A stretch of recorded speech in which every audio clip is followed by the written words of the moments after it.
Hello everyone, मेरा नाम है आकाश चौबे और आज हम लोग कंटिन्यू करने जा रहे हैं मेंसुरेशन चैप्टर को।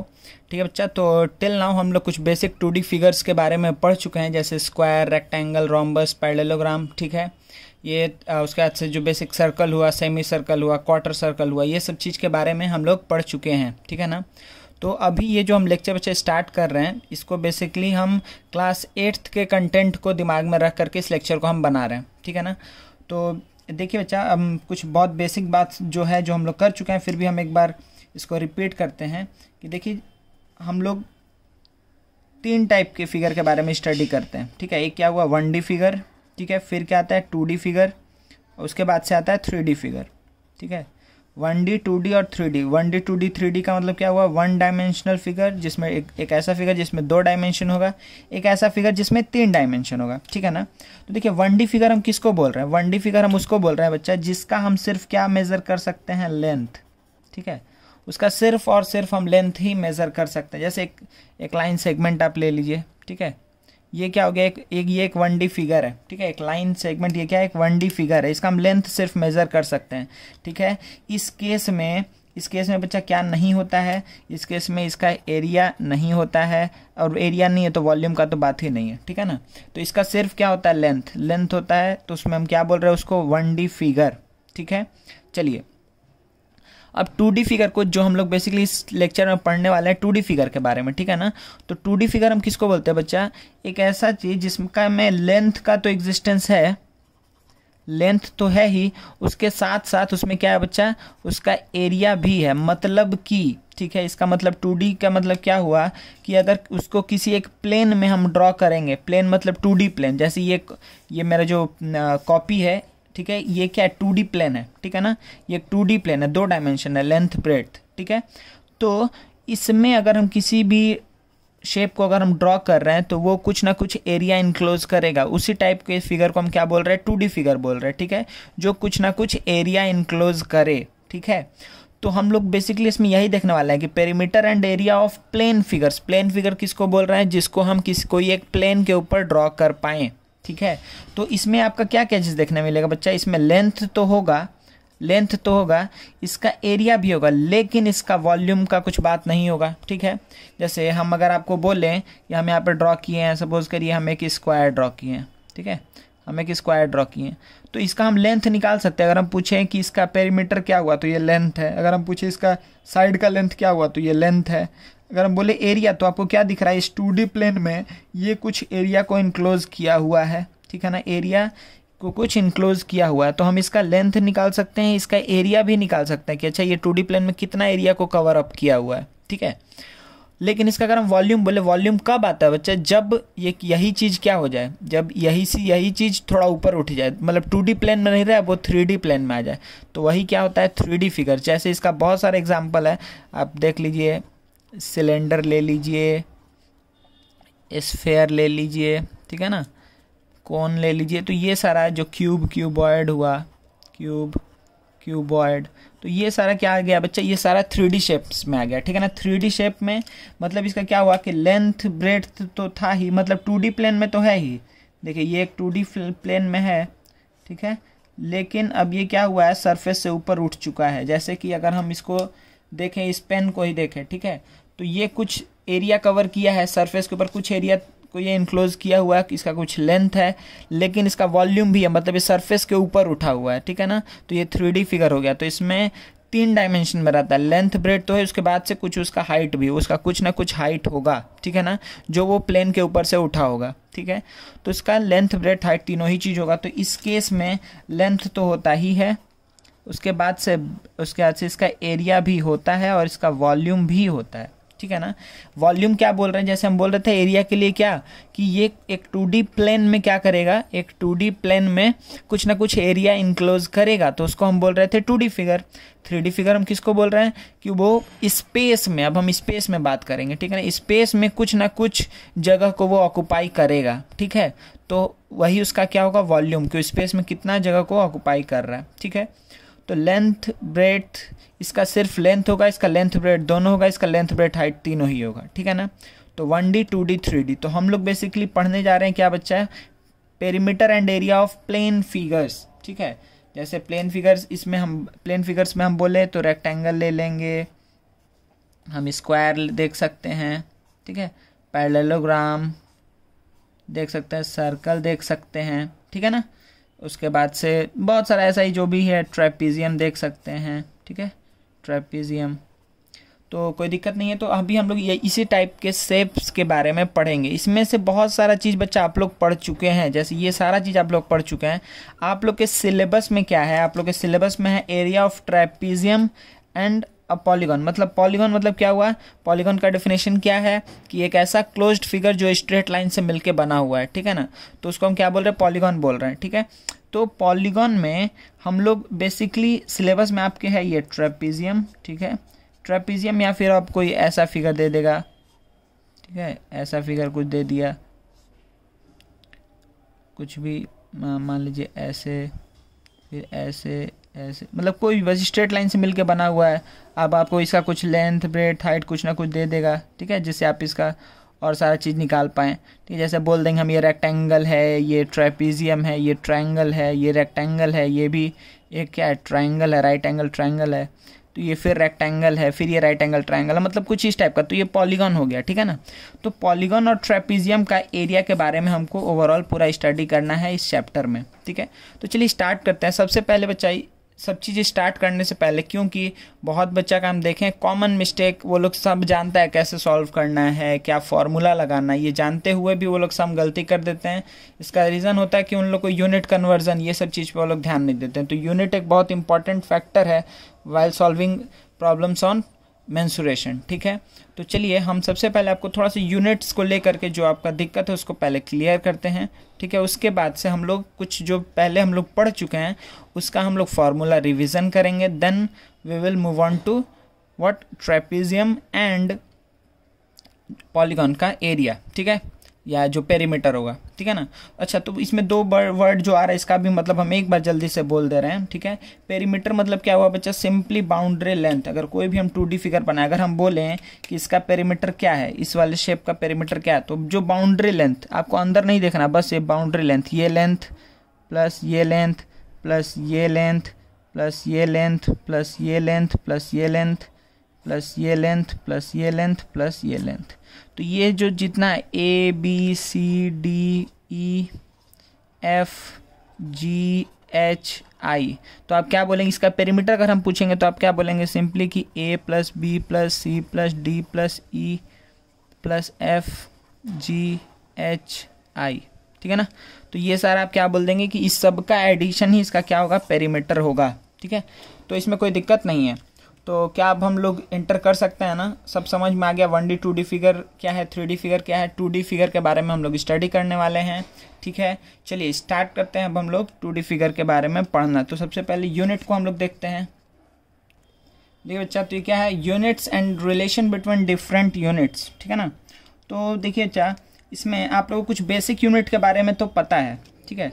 तो हम बच्चे स्टार्ट करते हैं लिखना। देखिए हम पहले साइड में एक लिस्ट लिख दे रहे हैं कि किलोमीटर लिखते हैं, ठीक है। किलोमीटर के बाद लिखते हैं हम, एक सेकेंड पेन, हाँ अच्छा देखिए, तो ये क्या है, हम पहले क्या लिखें, किलो, अच्छा इसको हम किलो बना दे रहे हैं, ठीक है। किलो, हेक्टा, डेका, कहीं डी के ए भी लिखा रहता है, किलो, हेक्टा, डेका, मीटर, फिर डेसी, सेंटी, फिर मिली, ठीक है। तो इस चीज़ को आपको अच्छे से ध्यान में रखना है, ये पूरा फ्रेज जैसे याद कर लीजिए, ठीक है। Kilo, hecto, deca, metre, deci, centi, milli metre, ठीक है ना। तो ये सबके आगे मीटर लगा हुआ है, ठीक है। एक मिनट, देखिए, तो किलो ये हर जगह आप क्या लिखते जाइए, यहाँ पर ME, ओहो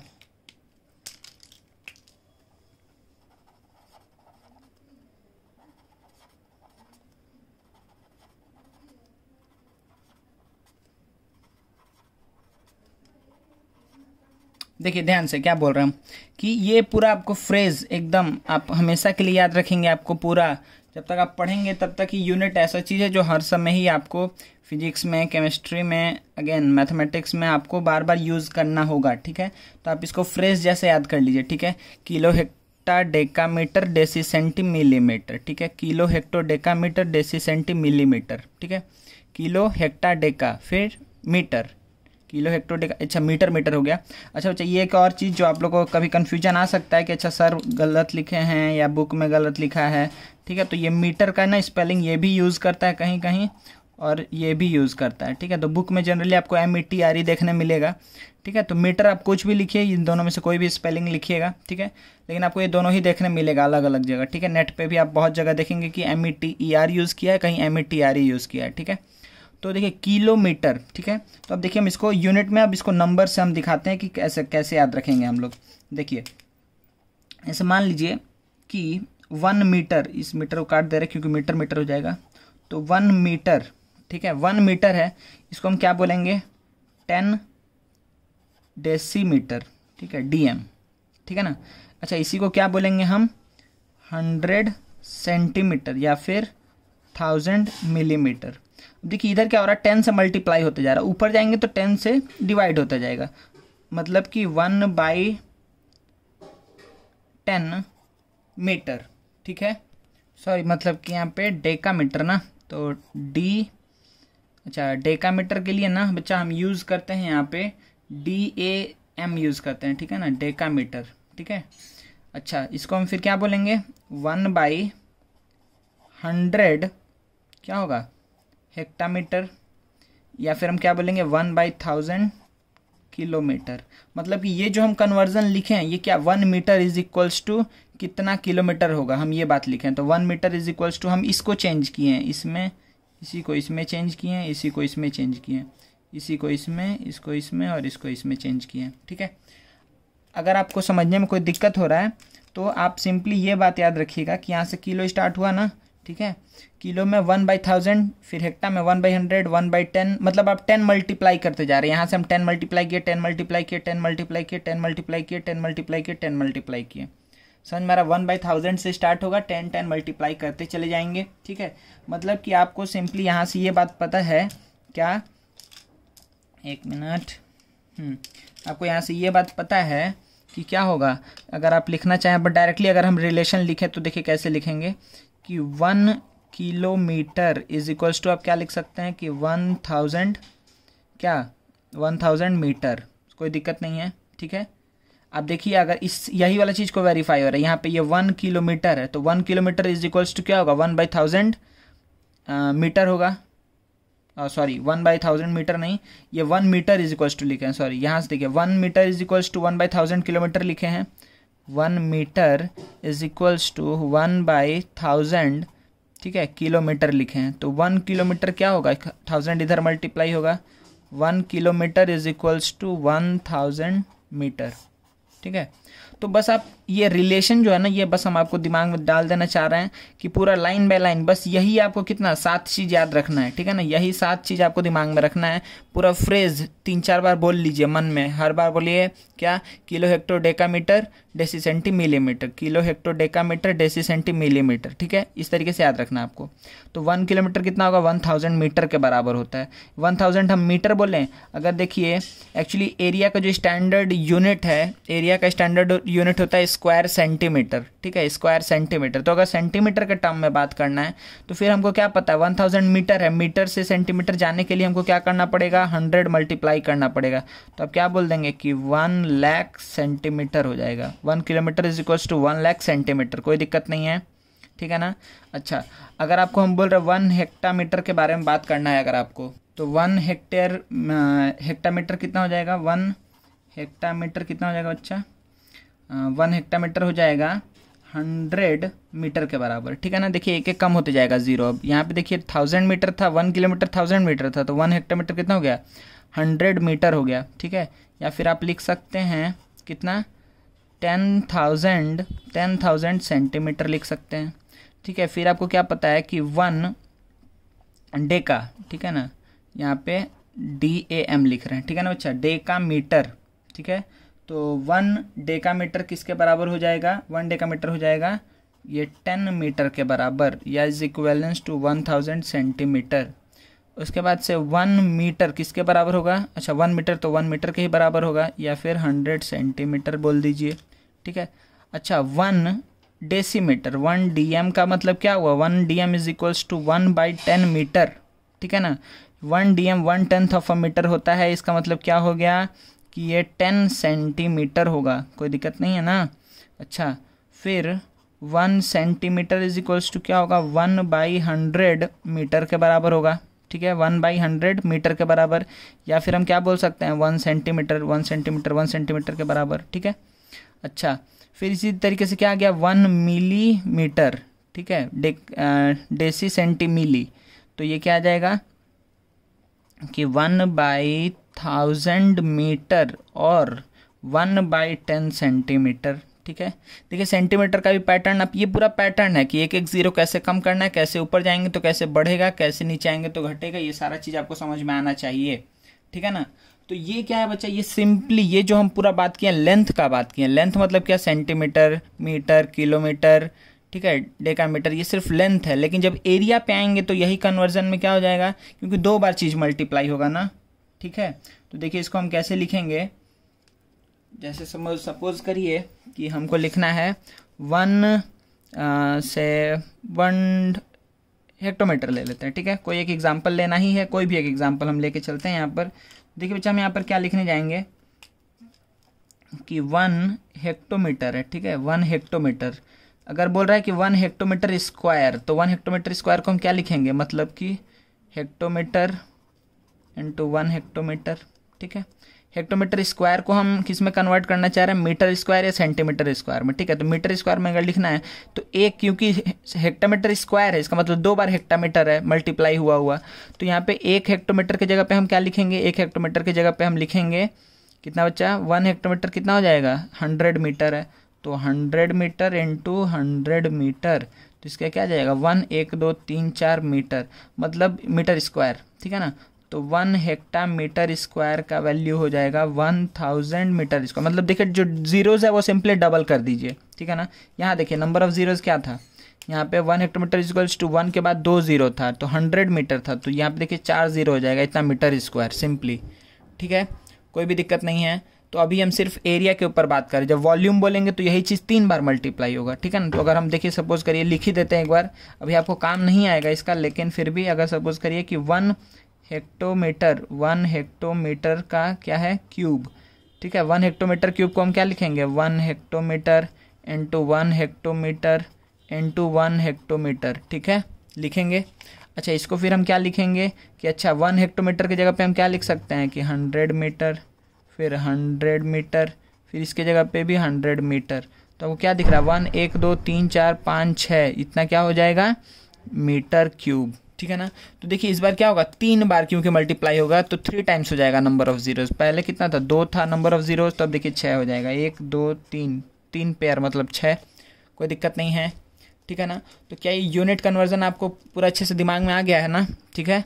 कैसे याद रखना है मेरे साथ बोलिए, ठीक है, किलो हेक्टो डेकामीटर डेसी सेंटीमिलीमीटर, ठीक है, किलो हेक्टो डेकामीटर, उसके बाद से क्या है डेसी सेंटी मिलीमीटर, ठीक है, कोई दिक्कत नहीं है, ठीक है। एक चीज़ और हम बस यहाँ पे एक यूनिट कन्वर्जन में भी कहीं कहीं आपको देखने मिल सकता है, ठीक है, कि जो 1 यहाँ पर हम क्या बोलेंगे, जो हम यहाँ पे बोल रहे हैं ना कि 140 मीटर स्क्वायर, ठीक है, 140 मीटर मतलब 1 हेक्टामीटर स्क्वायर कितना है 10,000 मीटर स्क्वायर है ना। इस चीज़ को देखिए ध्यान से, 1 hectometre square is equals to क्या है 10,000 मीटर स्क्वायर है, ठीक है। तो इसी को हम क्या बोलते हैं 1 हेक्टेयर, इसी को हम क्या बोलते हैं बच्चा 1 हेक्टेयर, 1 हेक्टेयर लिख लीजिएगा कॉपी में अच्छे से। 1 हेक्टेयर इज इक्वल्स टू क्या होता है, 1 hectare is equals to 1 1 2 3 4 metre square, ठीक है। ये चीज़ को एकदम बढ़िया से लिखिए पहले कॉपी में, 1 hectare is equals to 10,000 metre squares, 1 hectare is equals to 1000 metre square, ठीक है। और यही इसी से रिलेशन एक आता है, ये थोड़ा अलग है लेकिन इसको लिख लीजिए कि क्या होता है बच्चा कि 1 हेक्टेयर मतलब क्या होता है, 1 हेक्टेयर मतलब होता है यहाँ पर 100 एकर्स, ठीक है,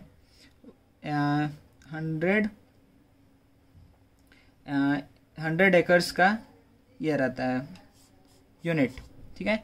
1 hectare is equals to 100 acres, ठीक है, कोई दिक्कत नहीं है, कोई प्रॉब्लम नहीं है ना, ठीक है। अच्छा, इसी रिलेशन से आप फिर से देखिए क्या बोल सकते हैं कि 1 किलोमीटर स्क्वायर क्या होगा। देखिए यहाँ पर हम क्या बोल रहे हैं, 1 किलोमीटर स्क्वायर। अब देखिए 1 किलोमीटर स्क्वायर मतलब कि 1 किलोमीटर इंटू 1 किलोमीटर, ठीक है, 1 किलोमीटर इंटू 1 किलोमीटर। ध्यान दीजिएगा हम क्या लिखेंगे कि 1 किलोमीटर इंटू 1 किलोमीटर। थोड़ा डार्क पेन ले रहे हैं। तो देखिए 1 किलोमीटर की जगह पे हम क्या लिखेंगे, 1 किलोमीटर की जगह पे हम लिख सकते हैं कि क्या है 1000 मीटर। तो यहाँ पे क्या लिखेंगे 1000 मीटर इंटू 1000 मीटर। तो इसका मतलब क्या है 1 1 2 3 4 5 6 मीटर स्क्वायर। कोई दिक्कत नहीं है ना। अब देखिए आपको क्या पता है, आपको क्या पता है बच्चा यहाँ पर कि मतलब इसको हमको हेक्टेयर के टर्म में लिखना है, ठीक है, हेक्टेयर। तो हेक्टेयर के लिए हमको क्या पता है, हेक्टेयर के लिए हम लोग रिलेशन अभी जस्ट निकाले हैं। क्या निकाले हैं, 1 हेक्टेयर इज इक्वल्स टू 140, 1 के बाद 40 मतलब 10,000 मीटर स्क्वायर। मतलब 4 जीरो को अगर हटा दें, इस 4 जीरो को की जगह पे हम क्या लिखेंगे, तो इसको हम लिख सकते हैं कि 100, ठीक है, 100। और ये क्या हो जाएगा, इस 140 मीटर स्क्वायर, 40 मीटर स्क्वायर की जगह क्या लिख सकते हैं, हेक्टेयर, ठीक है। तो मतलब कि 1 kilometre square, 1 kilometre square is equals to what, 1 kilometre square is equals to 100 hectare, ठीक है। तो बच्चे जो एकर्स है जो या हेक्टेयर है, ये देखिए आप जब भी आप टीवी भी देख रहे हैं, न्यूज़ भी देख रहे हैं, तो उसमें आता है ना इतना एकड़ ज़मीन। तो जब भी ऐसा बात कर रहा है इतना एकर्स ऑफ लैंड, इतना हेक्टेयर ऑफ लैंड, तो आपके दिमाग में एक आइडिया बनना चाहिए कि अच्छा कितने ज़मीन का बात कर रहा है, कितना बड़े लैंड का बात कर रहा है, ठीक है। तो ये बहुत बेसिक नॉलेज है जो आपको पता होना चाहिए, ठीक है। तो क्या आप कैसे दिमाग में रखेंगे ये चीज़ को, समझ में आ गया ना, ठीक है। किलो हेक्टो डेकामीटर डेसी सेंटीमिली, ठीक है। तो ये चीज़ को आपको अच्छे से दिमाग में रखना है। बहुत टाइम ले लिया हम इसको समझाने में, ठीक है ना, यूनिट्स को, लेकिन ये आपको बहुत काम आएगा। ये एक बार अगर आप समझ गए तो फिर आप जब तक भी आप पढ़ रहे हैं आपको यूनिट लेकर के दिक्कत नहीं होना चाहिए, ठीक है। और अलग से हम क्या बताएं, अलग से हम बस यही बताए हैं कि 1 hectare is equals to 10,000 metre square, या फिर 1 hectare is equals to 100 acres, ठीक है। 1 हेक्टेयर कितना है, 100 एकर्स है, ठीक है। तो इसको आप क्या बोल सकते हैं कि ये 10,000 एकर्स के बराबर है। 1 किलोमीटर स्क्वायर क्या 10,000 एकर्स के बराबर। ये आप कन्वर्जन खुद में करते रहिए, देखते रहिए, ठीक है ना। आपको ये लिस्ट अगर अच्छे से दिमाग में है तो आप कुछ भी कन्वर्जन अच्छे से कर सकते हैं, ठीक है। चलिए बच्चा हम लोग नेक्स्ट अब देखते हैं जल्दी से फार्मूलाज को। तो बच्चा चलिए नेक्स्ट हम लोग एंटर कर रहे हैं रिव्यू ऑफ फार्मूले, ठीक है। तो इसमें मैक्सिमम चीज़ आप लोग को पता है, हम जल्दी जल्दी बस आप लोग को गो थ्रू करवा देते हैं हर एक फार्मूला से। तो रेक्टेंगल है, ठीक है, मेरे पास एक रेक्टेंगल है, ठीक है। तो रेक्टेंगल है तो इसका एक लेंथ होगा एक ब्रेड्थ होगा। तो पेरीमीटर क्या होता है, twice of length plus breadth. Area क्या होता है, लेंथ इनटू ब्रेड्थ, ठीक है। डायगोनल, डायगोनल क्या होता है, अगर आप पाइथागोरस थ्योरम लगाएंगे तो आपको दिख जाएगा कि अगर ये डी है, ओहो, ठीक है, अगर ये क्या है, डी है, ठीक है बच्चा, अगर ये डी है, एक मिनट, हाँ, तो ये क्या है, अगर डी है, ये अगर ये डी है तो हम इसको क्या बोलेंगे कि D square is equals to L square plus B square. Pythagoras theorem से D square is equals to L square plus B square. तो डी इज इक्वल्स टू क्या होगा, within root L square plus B square. तो ये होता है diagonal का length, कोई दिक्कत नहीं है, ठीक है। चलिए अब स्क्वायर में तो बहुत आसान फार्मूलाज होता है, आपको ऐसे ही याद होगा। अगर इसका हर एक साइड लेंथ क्या है, ए है, हर एक साइड अगर इसका ए है तो एरिया क्या होगा, ए स्क्वायर, पेरीमीटर क्या होगा 4 इंटू साइड, ए प्लस ए प्लस ए प्लस ए, तो 4a होगा। डायगोनल का लेंथ क्या होता है, डायगोनल का लेंथ देखिए कैसा आएगा कि अगर मान लीजिए डी है तो D square is equals to क्या आएगा, A square plus A square, मतलब D square is equals to 2a square. तो डी का वैल्यू क्या आएगा, √2 इंटू साइड, ठीक है ना, √2 इंटू साइड, ठीक है, यूनिट। अच्छा, एरिया हम ये भी लिख सकते हैं कि क्या कि हाफ इंटू डायगोनल का होल स्क्वायर। देखिए यही आएगा, ए स्क्वायर ही आएगा। मतलब अगर आपको डायरेक्टली डायगोनल दिया है तो डायगोनल से आप साइड निकालने मत जाइए, आप डायरेक्टली क्या कर दिए, हाफ इंटू डायगोनल का होल स्क्वायर। आप क्या बोल सकते हैं कि वो क्या हो जाएगा, एरिया ऑफ व्हाट, स्क्वायर हो जाएगा, कोई दिक्कत नहीं है, ठीक है। फिर उसके बाद से क्या बच्चा कि साइड, ठीक है। साइड आप डायरेक्टली बोल सकते हैं, अगर एरिया पता है तो स्क्वायर रूट करके साइड निकाल लेंगे। जैसे हम बोल रहे हैं कि कोई एक स्क्वायर है, उसका एरिया दिया हुआ है 16, तो आप क्या बोलेंगे, अच्छा उसका साइड लेंथ 4 है। ठीक है, बहुत आसान चीज़ है, ये सब पे हम बहुत बात नहीं करते हैं, ये सारा फॉर्मूलाज आप लोग को पता है, ये हम मान के चल रहे हैं, बस हम रिविज़न करवा रहे हैं। ठीक है, नेक्स्ट क्या आता है बच्चा, पैरेललोग्राम। देखिए पैरेललोग्राम में अब आपको क्या होता है फॉर्मूला, ये हम बोल रहे हैं एक बार। देखिए इसका क्या होता है, एरिया का इसका फॉर्मूला होता है बेस इनटू हाइट। तो हाइट हम किसको बोल रहे हैं, बेस, तो अब अगर आप इसको पकड़े तो हाइट हम इसको बोल रहे हैं। हाइट मतलब क्या हुआ कि जो पैरेलल लाइन के बीच का डिस्टेंस, ये दोनों पैरेलल लाइन के बीच का डिस्टेंस को हाइट बोल रहे हैं। अच्छा, तो अगर ये हाइट हो सकता है तो ये दोनों भी तो पैरेलल लाइन है, तो इन दोनों के बीच भी तो हाइट हो सकता है। ठीक है, तो ये भी एक एरिया होगा। ठीक है, ये भी एक एरिया, मतलब कि अगर हम नाम दे दे ए बी सी और डी, अगर हम नाम दिए हैं बच्चा, तो हम क्या लिख सकते हैं एरिया को, आइदर हम लिख सकते हैं बेस इंटू हाइट। अगर हम लिख सकते हैं कि ए बी इंटू, सपोज करिए ये H1 है और ये क्या है H2 है, तो ए बी इंटू हाइट बोलेंगे तो ए बी इंटू H1 कर सकते हैं, या फिर इधर से इसको बेस पकड़ेंगे तो ये हाइट होगा, इस दोनों पैरेलल लाइन के बीच का डिस्टेंस। तो या फिर हम क्या बोल सकते हैं कि बी सी इंटू H2, ये दोनों ही क्या है, एरिया ऑफ पैरेललोग्राम। ठीक है ना, ये दोनों ही एरिया ऑफ पैरेललोग्राम है, कोई दिक्कत नहीं है। ठीक है, बेस इनटू हाइट, बेस यहाँ पे अगर ए बी को लेंगे, ए बी के करस्पॉन्डिंग हाइट क्या होगा कि ए बी के जो पैरेलल लाइन है उससे डिस्टेंस, उन दोनों का डिस्टेंस, दोनों पैरेलल लाइन के बीच के डिस्टेंस को हम क्या बोल रहे हैं, हाइट। ठीक है ना, कोई दिक्कत नहीं है। अच्छा, पेरीमीटर तो समझ में आ गया, sum of two adjacent sides. Sum of two adjacent side मतलब कि क्योंकि ये और ये इक्वल होता है, ये और ये इक्वल होता है, तो इसलिए हम मतलब समझिए रेक्टेंगल जैसे, ये बाउंड्री लेंथ क्या होगा, सपोज करिए ये एल है, ये बी है, तो L plus B plus L plus B, तो twice of L plus B, वही बात है। ठीक है, अच्छा नेक्स्ट क्या है बच्चा, नेक्स्ट हमारे पास आता है रोम्बस। तो रोम्बस में देखिए हम कैसे ड्रॉ करते हैं रोम्बस को। रोम्बस का आपको शेप पता है कैसा होगा, कि ये एक पैरेललोग्राम ही है रोम्बस, बस इसमें क्या हो जाएगा, ऑल साइड्स इक्वल। स्क्वायर और रोम्बस में क्या डिफरेंस है, इसमें ईच एंगल 90 नहीं होता है, उसमें ईच एंगल 90 होता है। देखिए रोम्बस के केस में जो ये डायगनल्स क्या होता है, बाइसेक्ट एट राइट एंगल। ठीक है, लेकिन डायगनल से इक्वल नहीं होता, ये सारा प्रॉपर्टीज़ है, ये आपको पता होना चाहिए। ठीक है, तो ये ए बी सी डी अगर ये रोम्बस है जिसका हर एक साइड इक्वल है, ठीक है, डिफरेंस बस इतना है, स्क्वायर से ये दोनों सेम जैसा रहता है, बस स्क्वायर में ईच एंगल 90 होता है और उसमें 90 नहीं होता है। ठीक है ना, चलिए तो नेक्स्ट देखते हैं जल्दी से। तो इसका फॉर्मूला तो आपको समझ में आ गया। अच्छा बी ले लेते हैं, यहाँ पे बी लिया हुआ है तो हम सबको बी लिख देते हैं।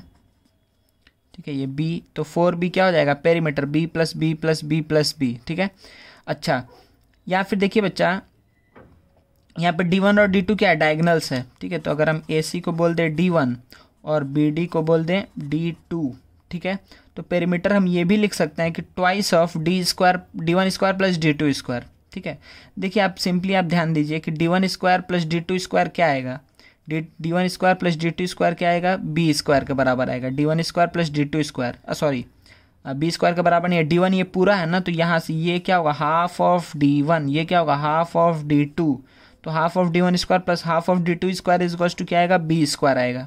ठीक है, तो D1 square plus D2 square का वैल्यू क्या आ जाएगा बच्चा, 2B स्क्वायर आ जाएगा। ठीक है ना, देखिए आप सिंपली अगर आप इसको समझने में दिक्कत हो रहा है तो सिंपली हम आपको ऐसे बता दे रहे हैं कि साइड 4 इंटू साइड क्या होगा, पेरीमीटर। साइड आप क्या बोलेंगे, साइड AB है ना, अगर सपोज करिए इसको O नाम दे दिए तो आप क्या बोलेंगे कि AO square plus OB square is equals to AB square, क्योंकि आपको पता है यहाँ 90 बनता है। ठीक है, AO square plus OB square is equals to AB square, तो AO स्क्वायर की जगह हम क्या लिखे हैं बच्चा, AO square plus OB square. ठीक है, तो इसको हम क्या लिख रहे हैं, D1 square plus D2 square is equals to क्या होगा, AB स्क्वायर। ठीक है ना, कोई दिक्कत नहीं है। ठीक है, तो पेरीमीटर में क्या आता है, 4 इंटू साइड, तो साइड क्या है, साइड यहाँ पर क्या है बच्चा, साइड है AB, साइड क्या है AB।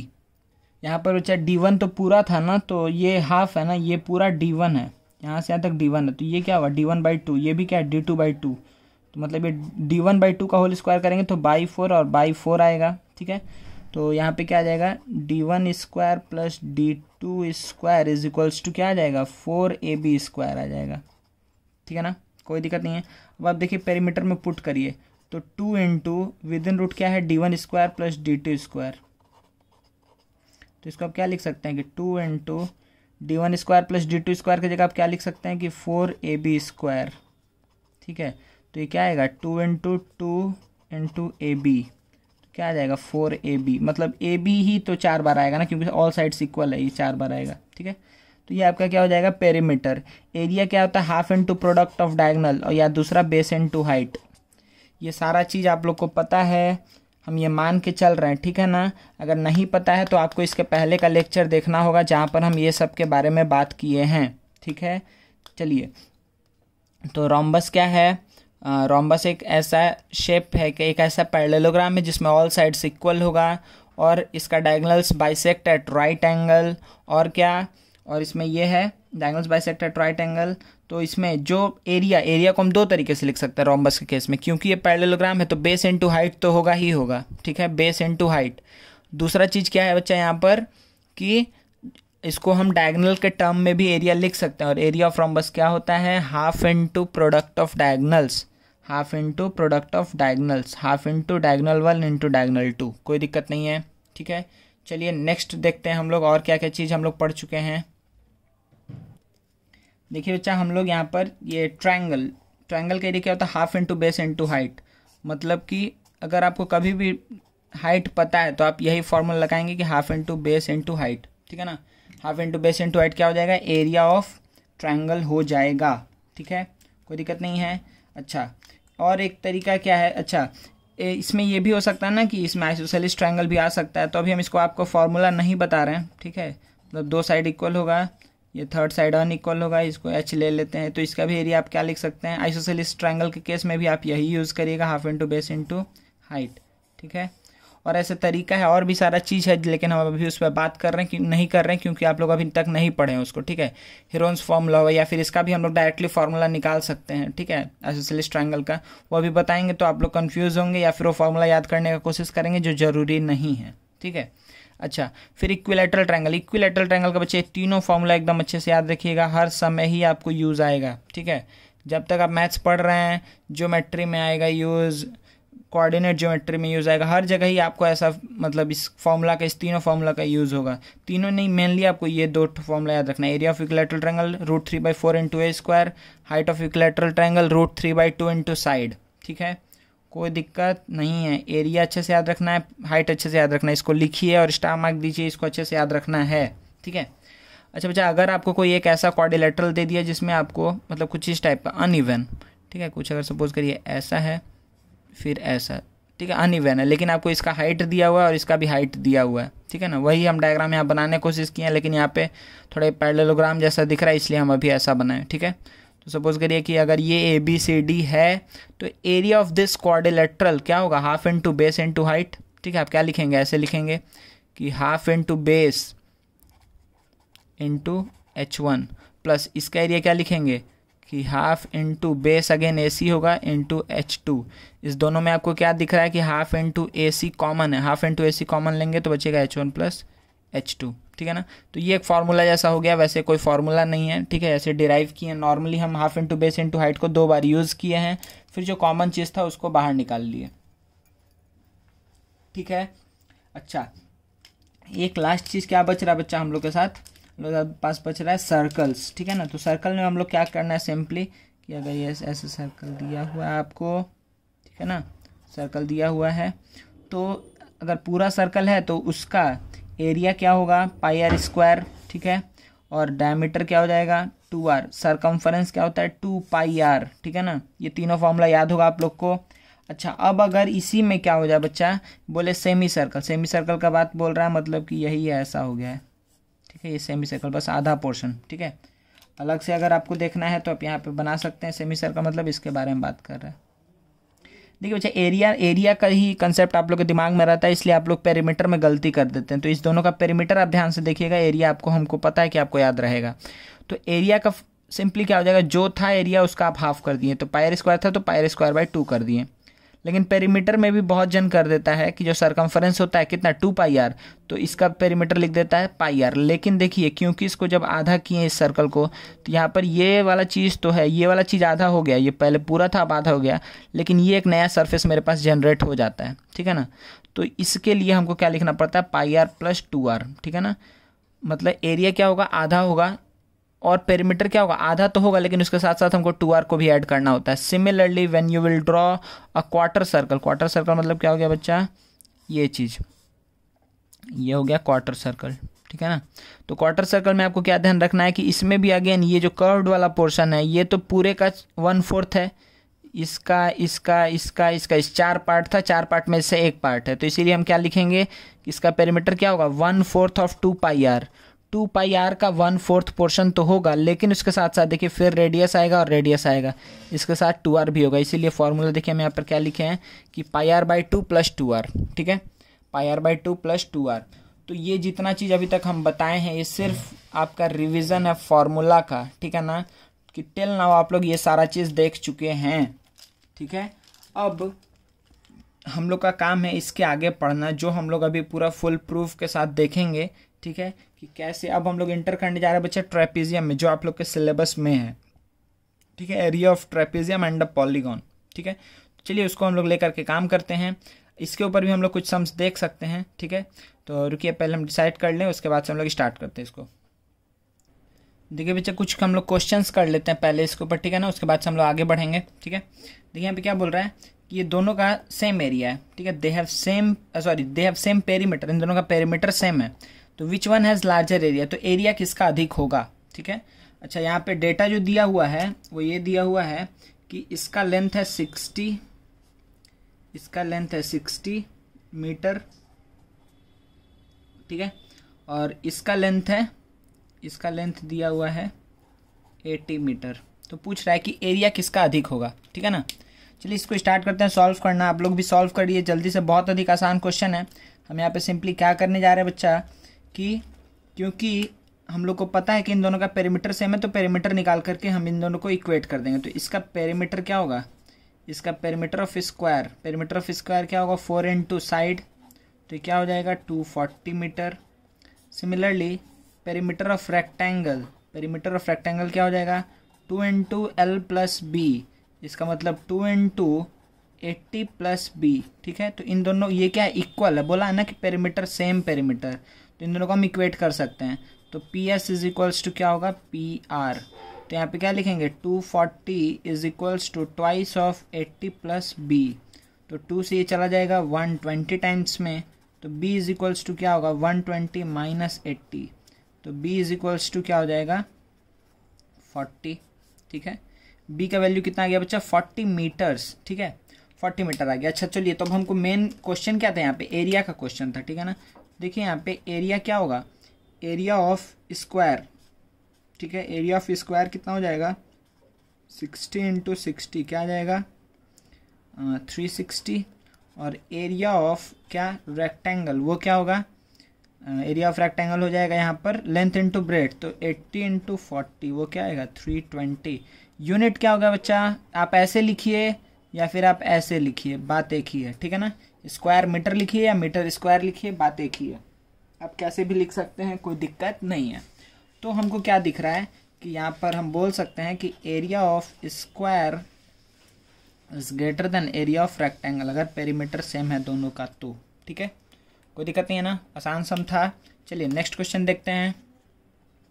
देखो बच्चा नेक्स्ट आपको इस जो यहाँ पर दिया हुआ है एक गार्डन है, ठीक है, जिसमें क्या बीच में एक रेक्टेंगुलर शेप है और दोनों एंड्स में सेमी सर्कुलर शेप्स है, ठीक है। तो ये एक ओवरऑल एक पूरा एक गार्डन है, ठीक है। तो इस गार्डन का आपको एरिया और पेरीमीटर बताना है, ठीक है, एरिया और पेरीमीटर बताना है। 2 लेंथ आपको दिया हुआ है, एक आपको दिया इस एंड से लेकर के इस एंड तक, मतलब कि अगर हम इसमें ड्रॉ करें, मतलब यहाँ से ले करके पूरा यहाँ तक इसका लेंथ कितना है 20 है, और यहाँ से लेकर के यहाँ तक इसका लेंथ कितना है 7 है, ठीक है। ये 2 लेंथ आपको दिया हुआ है, आपको निकालना है इसका एरिया एंड पेरीमीटर, ठीक है।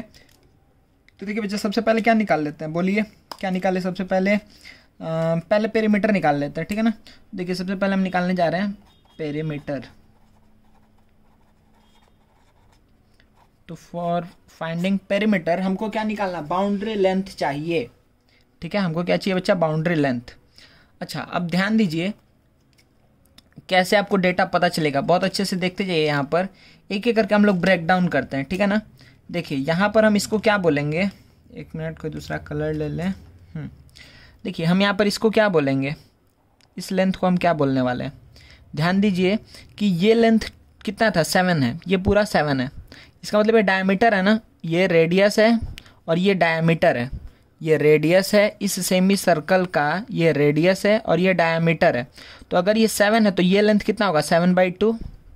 ये लेंथ कितना होगा, 7/2। समझ में आया ना। सिमिलरली देखिए ये भी क्या, ये डायमीटर ही है 7, तो ये भी क्या होगा, रेडियस, ये क्या होगा 7/2। तो आपको ये पता चला कि ये भी 7/2 है, ये भी 7/2 है। मतलब कि देखिए ग्रीन वाले मार्क पर देखिए तो आपको क्या दिखेगा कि यहाँ से यहाँ तक ये 7/2 है और यहाँ से यहाँ तक ये क्या है, 7/2 है। कोई दिक्कत नहीं है। तो बीच वाला जो लेंथ है यहाँ से यहाँ तक, इस लेंथ को हम क्या मान ले रहे हैं, यहाँ से लेकर के यहाँ तक इसको हम ले ले रहे हैं x। ठीक है, तो इतना हमको नहीं बताना चाहिए, लेकिन फिर भी हम एक बार बोल रहे हैं कि बस आप लोग मान के चलिए कि बहुत आसानी चीज़ कर रहे हैं, लेकिन फिर भी देखिए। तो हम यहाँ पर क्या बोलेंगे कि अच्छा ये लेंथ और ये लेंथ मिला करके पूरा 20 होना चाहिए। तो हम क्या बोलेंगे कि 7/2 plus 7/2 plus x, 7/2 plus 7/2 plus x, इस तीनों को मिला करके 20 आना चाहिए। तो x का वैल्यू क्या आ जाएगा, 13। क्यों 13? क्योंकि 7/2 प्लस 7/2 7 हो जाएगा, फिर 7 उधर सब्ट्रैक्ट होगा 20 से, तो क्या हो जाएगा 13। कोई दिक्कत नहीं है। तो देखिए, तो हमको ये क्या पता चलेगा कि अच्छा ये लेंथ कितना है, 13 है, तो ये भी लेंथ कितना होगा, 13 होगा। ये लेंथ भी कितना होगा, 13। समझ में आया। ये 13 है, ये भी क्या आ गया, x का वैल्यू 13। तो ये 13 हमको पता चल गया। पेरीमीटर क्या होगा, पेरीमीटर देखिए, पेरीमीटर हम एक बार मार्क कर दे रहे हैं। ठीक है, पेरीमीटर हम एक बार मार्क कर रहे हैं बच्चा किस दूसरे कलर से। जैसे सपोज करिए कि हम यहाँ पर पेरीमीटर देखिए क्या है, पेरीमीटर है ये वाला लेंथ, ठीक है, प्लस ये लेंथ प्लस ये लेंथ प्लस ये लेंथ। समझ में आ रहा है ना। तो जो हम अभी ऑरेंज कलर से कि ये पूरा आपका पेरीमीटर है। तो टू फाइंड द पेरीमीटर हमको ये दोनों लेंथ पता चल गया, तो हमको ये लेंथ और ये लेंथ को बारे में पता करना है। अच्छा ये देखिए इसमें, इससे क्योंकि बहुत आसानी सॉल्व हो जाएगा कि आप देखिए कि इधर इस साइड में एक सेमी सर्कल है और इस साइड में भी एक सेमी सर्कल है, तो ये तो एक पूरा सर्कल हमको मिल गया ना। तो हम क्या बोल सकते हैं कि ये लेंथ जो है और ये लेंथ जो है दोनों मिला करके एक सर्कल का पेरीमीटर आएगा, मतलब सरकमफेरेंस आएगा। तो इसका लेंथ क्या होगा, 2πr। तो 2 इंटू पाई मतलब कितना हो गया, 22/7 इंटू आर। आर मतलब क्या हुआ बच्चा यहाँ पे, आर मतलब गया रेडियस। तो रेडियस का वैल्यू कितना है, 7/2। सही है ना। रेडियस का वैल्यू कितना है बच्चा, 7/2 है। कोई दिक्कत नहीं है। तो देखिए 2 और 2 कट गया, 7 और 7 कट गया, तो ये कितना आया, 22 मीटर्स, 22 मीटर्स। अच्छा यहाँ पर भी लिख लीजिएगा मीटर। तो अब देखिए आपको बहुत अच्छे से पता चल गया कि ये जो शेप है तो इसमें ये लेंथ और ये लेंथ को मिला करके है 22, मतलब ये और ये मिला करके 22। तो पूरा ओवरऑल पेरीमीटर का हम आंसर लिखने जा रहे हैं बच्चा, ध्यान दीजिएगा। अब यहाँ पे पेरीमीटर का वैल्यू हम क्या लिखेंगे कि ये 13, 2 बार 13 आएगा, इसको और इसको मिला करके 13 प्लस 13, ठीक है, दोनों लिख दिए। फिर ये और ये मिला करके कितना आएगा, 22। ठीक है, तो ये कितना है, 26 प्लस 22 आया, तो क्या आ जाएगा, 48 मीटर्स। ठीक है ना। तो यहाँ पे आप क्या बोल सकते हैं कि इसका पेरीमीटर कितना हो जाएगा बच्चा, 48 मीटर हो जाएगा। कोई दिक्कत है क्या, कोई भी दिक्कत है क्या, नहीं है। अच्छा अब आपसे क्या पूछ रहा है, नेक्स्ट एरिया। दूसरा चीज़ आपसे पूछ रहा है एरिया। एरिया भी देखिए बहुत आसानी से सॉल्व करेंगे, सेम यही लॉजिक लगाएंगे। तो एरिया में हम क्या बोल सकते हैं, देखिए एरिया में हम बोलेंगे कि एक सेमी सर्कल का एरिया प्लस एक रेक्टेंगल का एरिया प्लस एक सेमी सर्कल का एरिया, ऐसे हम बोलेंगे ना। ठीक है, हम बोलेंगे ना ऐसे कि एक सेमी सर्कल का जो एरिया होगा उसको ऐड कर दो एक रेक्टेंगल के एरिया से, फिर उसको ऐड कर दो एक सेमी सर्कल के एरिया से। कोई दिक्कत नहीं है ना। ठीक है, तो इसको हम कैसे लिखेंगे, ध्यान दीजिए। तो सेमी सर्कल का एरिया, ये और ये सेमी सर्कल का एरिया दोनों मिला करके क्या आएगा, देखिए πr² प्लस πr²/2, मतलब ये पूरा आपको दे देगा प्लस l/b। इसका एरिया और इसका एरिया यहाँ लिखें और इसका एरिया यहाँ लिखें। ठीक है, तो आपको क्या दिख रहा है कि ये दोनों मिला करके क्या हो जाएगा, πr² हो जाएगा प्लस l/b। अब बस हम वैल्यू पुट करते हैं और आंसर निकालते हैं। तो पाई मतलब 22/7 इंटू r², r² मतलब कितना होगा बच्चा, 7/2 इंटू 7/2, r² प्लस l/b। तो लेंथ कितना है, 13 इंटू ब्रेड्थ कितना है, 7। देखिए ये लेंथ है, ये ब्रेड्थ है, तो ब्रेड्थ तो 7 था और लेंथ कितना आया था, 13 आया था। ठीक है, तो देखिए 7 कटेगा, 2 से आ जाएगा 11 टाइम्स में, तो 11 77/2 प्लस कितना हो जाएगा, 77 आया ना, 77/2 प्लस ये कितना आ जाएगा बच्चा, 13 इंटू 7 कर रहे हैं तो ये आ जाएगा मेरे पास 91, ठीक है ना, ये आ जाएगा 91।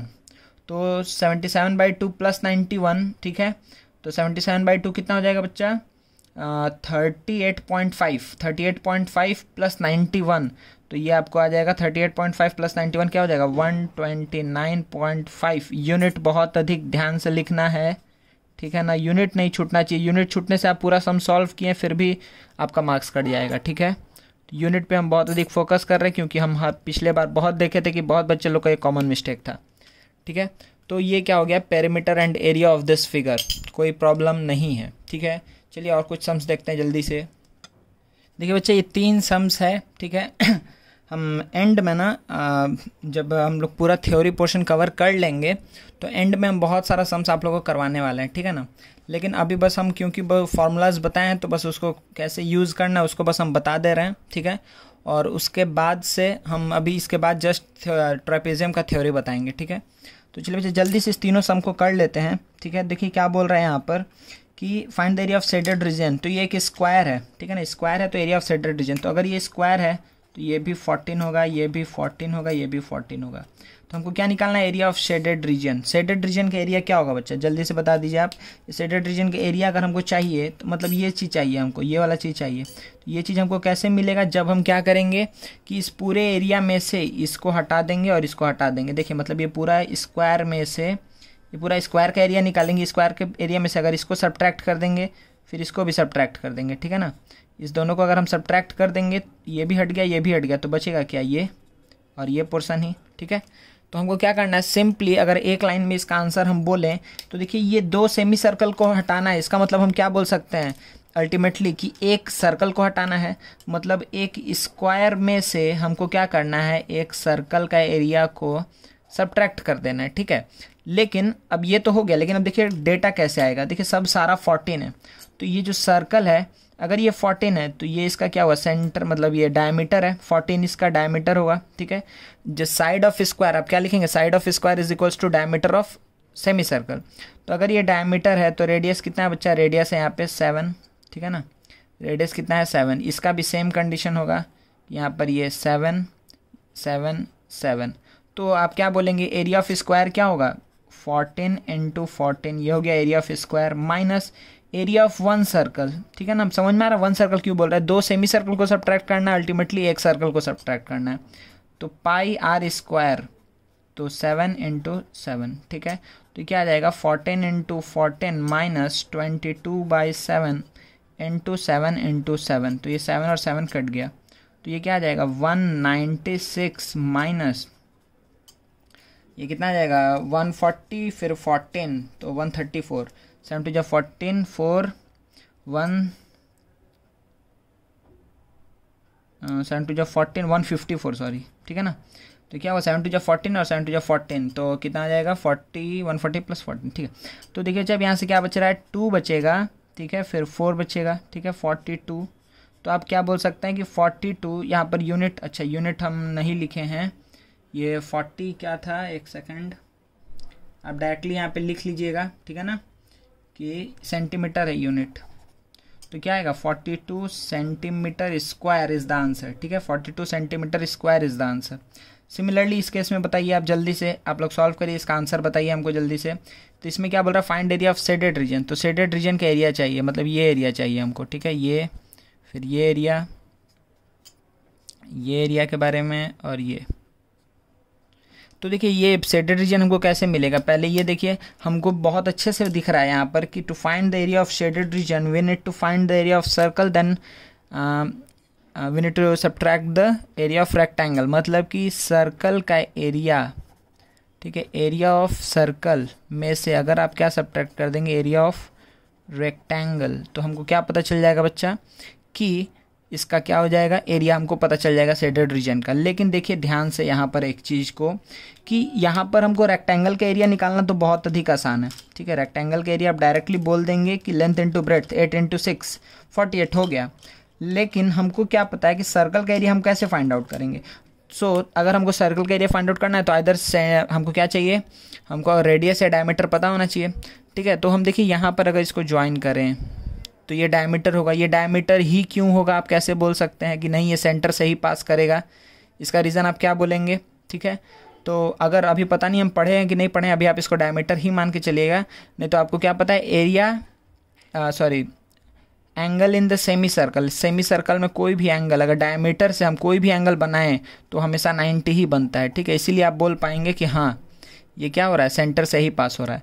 अगर नहीं समझ में आया, अगर ये थ्योरी नहीं पढ़े हैं तो कोई बात नहीं है। ठीक है, आप यही मान के चलिएगा कि डायमीटर यही है, B D is the diameter या फिर A C is the diameter. ठीक है, आप यही मान के चलिएगा। ठीक है, तो एरिया ऑफ सर्कल निकालने के लिए देखिए कि अगर आप देख रहे हैं कि ए डी बी ट्रायंगल को लेंगे, ध्यान दीजिए ए डी बी ट्रायंगल को लेंगे तो ये 8 है, ये 6 है, तो आप क्या लिखेंगे, B D square is equals to क्या होगा, 8 स्क्वायर प्लस 6 स्क्वायर। तो बी डी स्क्वायर का वैल्यू क्या आएगा, 64 प्लस 36, तो बी डी स्क्वायर का वैल्यू कितना आएगा, 100, यानी बी डी का वैल्यू कितना हो गया, 10। बी डी का वैल्यू है 10, बी डी 10 है, मतलब ये ही क्या है, डायामीटर।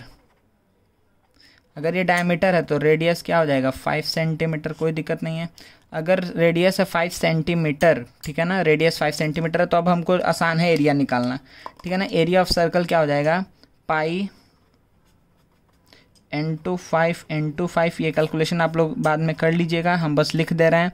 पाई आर स्क्वायर मतलब एरिया ऑफ सर्कल में से एरिया ऑफ रेक्टेंगल को हटाना है, तो माइनस क्या करेंगे, 6 × 8, 6 × 8 = 48। ठीक है, 25/2।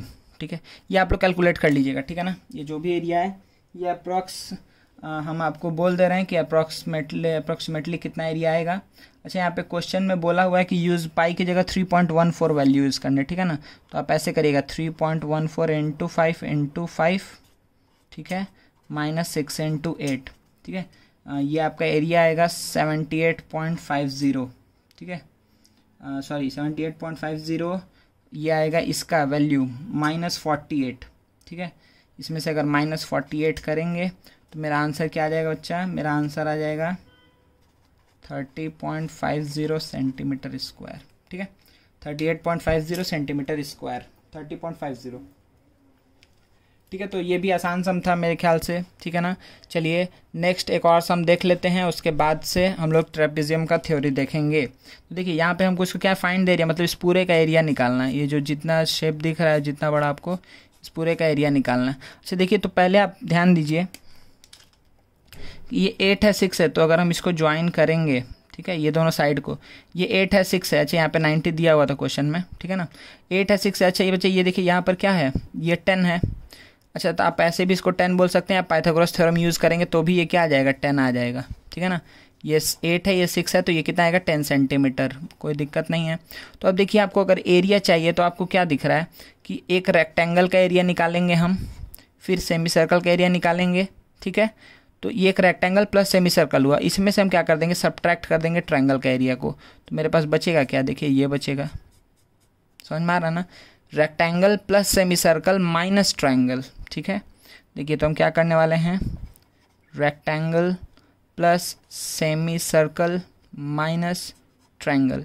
तो रेक्टेंगल के एरिया क्या होगा, लेंथ इनटू ब्रेड्थ। अच्छा, रेक्टेंगल नहीं, यहाँ पर ये स्क्वायर है। ठीक है, क्योंकि 10 और 10 आ गया, तो ये भी 10 होगा, सब 10 है। ठीक है, तो ये क्या बन जाएगा, स्क्वायर बन जाएगा। ठीक है ना, तो ये स्क्वायर का एरिया प्लस सेमी सर्कल का एरिया, सेमी सर्कल का एरिया क्या होगा, 22/7 पाई आर स्क्वायर। आर स्क्वायर मतलब 5 × 5। देखिए समझ में आ रहा ना, ये 10 है पूरा डायमीटर, तो 5 रेडियस हो जाएगा, तो इतना /2 सेमी सर्कल का हाफ, मतलब पूरा सर्कल का एरिया /2। ठीक है ना, मतलब सेमी सर्कल /2।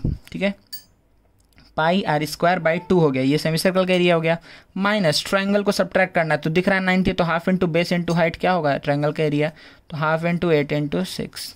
अगेन आप इसको कैलकुलेट कर लीजिएगा। ठीक है, 100 माइनस से क्या होगा, 24, 100 - 24 करिएगा, जो आएगा उसमें ऐड कर दीजिएगा इस वैल्यू को, तो 11 × 50 25, 11 × 25/7। ठीक है, तो ये आप लोग खुद से कर लीजिएगा बच्चा। ठीक है, 76 + 11 × 25/7, ये आपका हो जाएगा आंसर। कोई दिक्कत नहीं है ना, ठीक है, ऑल गुड। तो आपको समझ में आया होगा कि कैसे कर रहे सम को। तो बच्चा देखिए, आज हम लोग ऐसे तो बहुत चीज़ देखे हैं। ठीक है, पहले हम लोग समझे 1D 2D 3D फिगर को, फिर इसके बाद यूनिट्स को देखें। ठीक है। उसके बाद से हर एक फार्मूला को हम लोग जो पहले पढ़ चुके हैं वो सारा फार्मूलाज का रिवीजन किए हैं। देन हम लोग उसके ऊपर कुछ सम्स देखें, जस्ट कि बस जो फार्मूला यूज़ किए हैं मतलब पढ़े हैं उसका यूज़ देखें हैं। ठीक है। नेक्स्ट अब हम लोग क्या देखेंगे बच्चा, नेक्स्ट एक बार जल्दी से ट्रेपेजियम का थ्योरी देख लेते हैं, then we will move on उसके ऊपर सम्स के ऊपर। ठीक है ना। चलिए बच्चा हम लोग नेक्स्ट देखते हैं क्या, ट्रेपेजियम को का फॉर्मूला को हम लोग डिराइव करते हैं पहले। ठीक है। देखिए ट्रेपेजियम में आपको इसका प्रॉपर्टी पता है कि एक ऐसा क्वाड्रिलेटरल जिसमें one pair of opposite side क्या होता है, पैरेलल होता है, उसको हम क्या बोलते हैं, ट्रेपेजियम बोलते हैं। ठीक है ना। अच्छा अब देखिए इसमें ही एक थ्योरी था क्या कि जो इसका ऑब्लिक साइड्स होता है, ये होता है पैरेलल साइड या ऑब्लिक साइड्स। ठीक है। तो जो ऑब्लिक साइड्स होता है ये क्या होता है बच्चा, अगर ये दोनों इक्वल हुआ तो इसी का नाम हम क्या बोलते हैं, आइसोसेलेस ट्रेपेजियम। ठीक है। अदरवाइज अगर ये अनइक्वल है तो हम क्या बोलते हैं, सिंपली कि ये ट्रेपेजियम है। ठीक है। देखिए ट्रेपेजियम का एरिया अगर हमको निकालना है ना तो पहले हम क्या करते हैं कि इस पूरे ट्रेपेजियम को दो पार्ट में हम डिवाइड कर रहे हैं। ठीक है। इस पूरे ट्रेपेजियम को हम दो पार्ट में डिवाइड करते हैं। दो पार्ट में डिवाइड हो गया। ठीक है ट्रेपेजियम। अब क्योंकि दो ट्रायंगल में डिवाइड हो गया, ठीक है ना, अब इस दो ट्रायंगल का एरिया अगर हमको निकालना है तो हाइट चाहिए। ठीक है। तो देखिए बच्चे आपको क्या पता है कि यहाँ पर ये दोनों क्या है, पैरेलल लाइन से, ये दोनों पैरेलल लाइन है। ये लाइन जो है ये पैरेलल है किसके, इसके, ये लाइन के पैरेलल है, कोई दिक्कत नहीं है, दोनों पैरेलल लाइन है।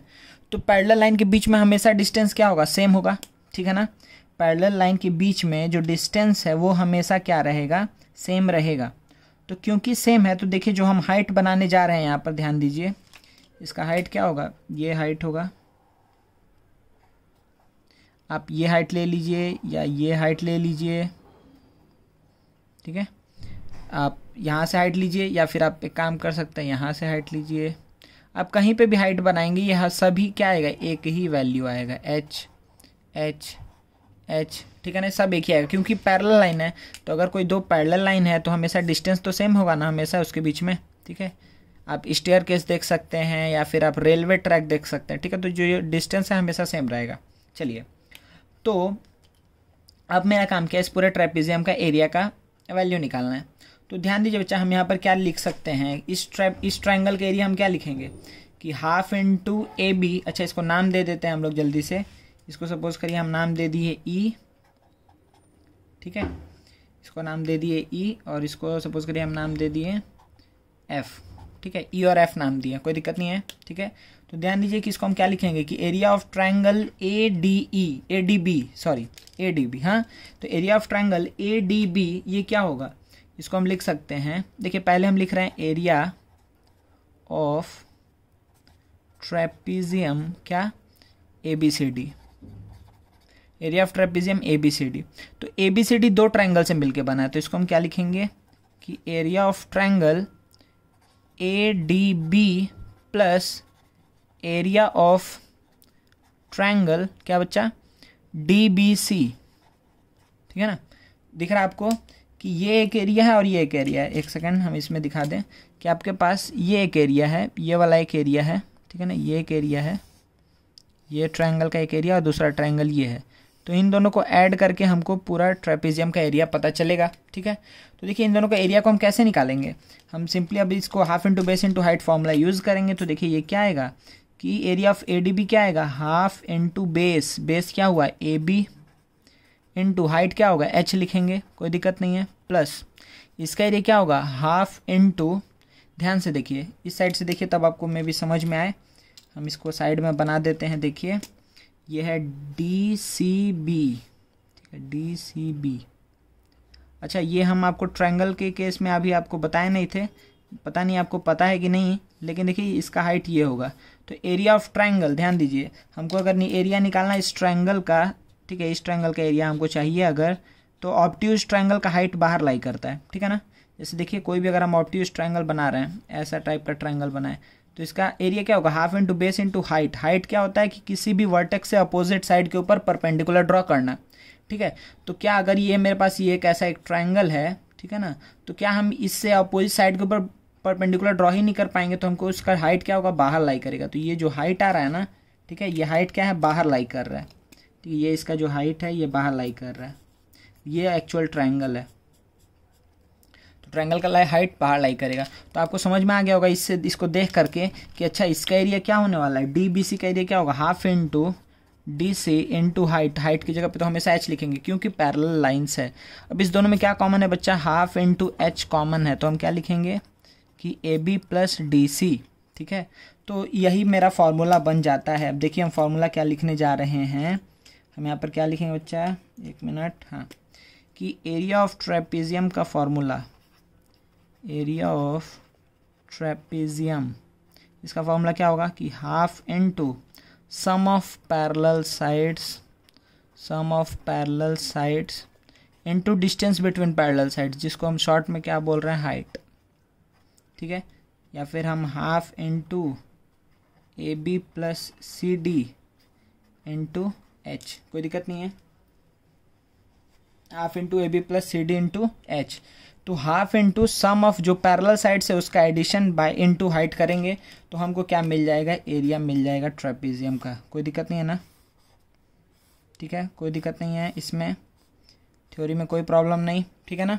तो ये हमको एरिया पता चल गया ट्रेपेजियम का। ठीक है बच्चा, तो देखिए अब हमको जितना भी 2D फिगर में जो जो आप लोग को पढ़ना है, square, rectangle, rhombus, parallelogram, circle and then what, trapezium, 2D figure में जितना चीज़ हम लोग पढ़ते हैं ये सारा चीज़ आप लोग को पता है, फार्मूला एटलीस्ट पता है आपको। ठीक है ना, अब अगर आपको फार्मूला पता है तो अब सिंपली हम लोग को काम क्या करना है कि हम लोग को बस इसके ऊपर सम्स को प्रैक्टिस करना है। ठीक है, तो नेक्स्ट क्लास में, एक्चुअली नेक्स्ट क्लास में हम आप लोग को पूरा सम्स के ऊपर एक बहुत जितना डिफरेंट टाइप का सम्स पॉसिबल है उसके ऊपर एक पूरा वीडियो बनाएंगे। ठीक है, उसमें सारा सम्स को हम लोग कवर अप कर लेंगे। तो ट्रेपेजियम, और तब तक के लिए फॉर द टाइम बिंग, अगर कोई बच्चा को लग रहा था यहाँ पर कि नहीं सर ये तो हम लोग पहले नहीं पढ़े हैं, तो आप लोग इसको बहुत अच्छे से लर्न करिए। ठीक है ना, बहुत अच्छे से इसको लर्न करिए आप लोग। ठीक है, तो हर एक फार्मूला, हर एक यूनिट, ठीक है, कैसे बोले थे, kilo hecto decametre deci centi milli, kilo hecto decametre deci centi millimetre. तो ये पूरा मेंसुरेशन का आज पहला क्लास आप लोग का एंड हो रहा है। ठीक है ना, तो आप लोग ये सारा चीज़ करिए, हर एक फार्मूला अच्छे से याद होना चाहिए। नेक्स्ट क्लास में आने से पहले हर एक बच्चा को हर एक फार्मूला, हर एक यूनिट कन्वर्जन याद होना चाहिए, तभी हम लोग आप लोग को नेक्स्ट क्लास में सम्स करने में बहुत मज़ा आने वाला है। ठीक है ना, चलिए थैंक यू वेरी मच बच्चा। इस ट्रेपेजियम का भी फार्मूला को याद रखिएगा। हम लोग हर एक चीज़ देख चुके हैं, नेक्स्ट हम लोग सम्स के ऊपर फोकस करेंगे। Thank you very much.